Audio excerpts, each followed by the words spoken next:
آج سیاسی حکومت اور آئینی ادارے یکجان دو غالب ہیں۔ وزیر اعظم شہباز شریف کا علماء و مشائخ سے خطاب، سوشل میڈیا پر جھوٹ پھیلانے کا الزام، عوام کو بجلی بلوں میں فوری ریلیف دینے سے انکار۔ وفاقی حکومت کا کرم میں بدامنی کے سدباب کے لیے کثیر الجہتی حکمت عملی تشکیل دینے کا فیصلہ۔ گورنر خیبر پختونخوا کی وفاقی وزیر داخلہ سے ملاقات میں بدامنی کے واقعات پر سخت تشویش کا اظہار۔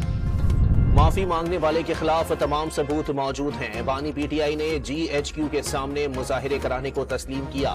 لیگی رہنما جاوید لطیف کا دعویٰ، پی ٹی آئی پر غیر ملکی قوتوں کو ملک میں مداخلت کی دعوت دینے کا الزام۔ صدر زرداری نے قومی اسمبلی اور سینٹ سے منظور الیکشن ایکٹ میں ترمیم کے بل پر دستخط کر دیے، گزٹ نوٹیفیکیشن آج ہی جاری ہونے کا امکان۔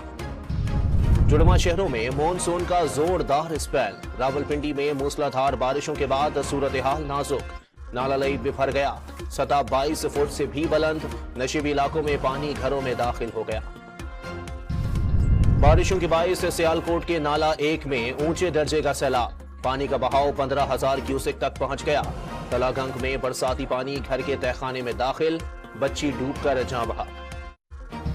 لاہور کی انسداد دہشت گردی عدالت میں 9 مئی جلاؤ گھراؤ کے مقدمات کی سماعت۔ عدالت نے پروسیکیوشن سے عمر سرفراز چیمہ اور اعجاز چودھری کے خلاف مقدمے کا ریکارڈ طلب کر لیا۔ سماعت 5 ستمبر تک ملتوی۔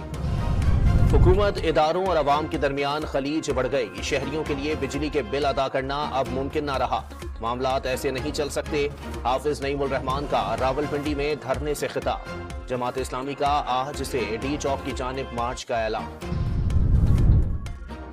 جاپان کے مغربی علاقوں میں زلزلے کے شدید جھٹکے، ریکٹر اسکیل پر شدت 7.1 ریکارڈ۔ جاپانی حکام نے سونامی کی وارننگ جاری کر دی، 1 میٹر بلند لہریں ساحلوں سے ٹکرانے کا خدشہ۔